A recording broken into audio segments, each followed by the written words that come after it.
14 डिसेंबर 2024 रोजी ऐन गड्डा यात्रेत सोलापूर महानगरपालिकेअंतर्गत असलेल्या मिळकतदारांनी आपल्या मिळकतीचे कर थकीत ठेवले आहेत.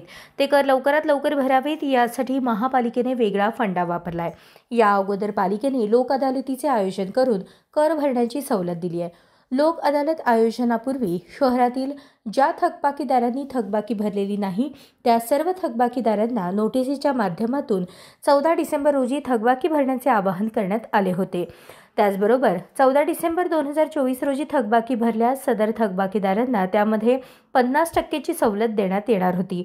परंतु आज दिनांक 19 जानेवारी 2025चा दिवस आला आहे. महापालिकेने सवलतीची मुभा देऊन सुद्धा अनेक थकबाकीदारांना महानगरपालिकेत आपली थकबाकी रक्कम जमा केलेली नाही. त्यामुळे सोलापूर महानगरपालिकेने श्री सिद्धेश्वर गड्डा यात्रेचे औचित्य साधून श्री सिद्धेश्वर मंदिर परिसर, सिद्धेश्वर प्रशाला परिसर, त्याचबरोबर गड्डा यात्रेचे होम मैदान या ठिकाणी डिजिटल बोर्ड लावून थकबाकी न भरलेल्या व्यक्तींची नावे प्रदर्शित करण्यात आली आहेत.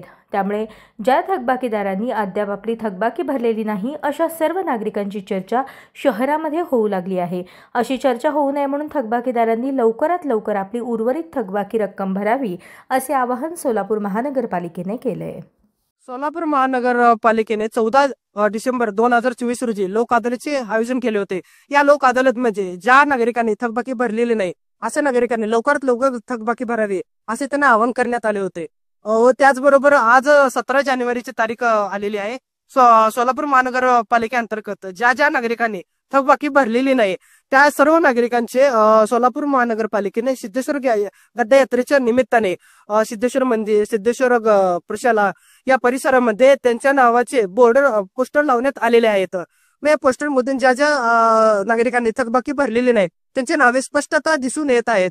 महानगरपालिकेचा असा संदेश आहे की ज्या नागरिकांनी अद्याप आपली थकबाकी भरलेली नाही त्यांनी लवकरात लवकर आपली थकबाकी भरावे, जेणेकरून आपल्या नावाची जी बदनामी आता होत आहे किंवा आपल्या नावाची जी चर्चा होत आहे अशी पुन्हा होऊ नये असा संदेश महानगरपालिकेअंतर्गत जे थकबाकीदार आहेत, जे मिळकत भरलेले नाही आहेत त्यांना देण्यात आलेला आहे. मी रघुनंदन गायकवाड, जनक्रांती न्यूज चॅनल कडून.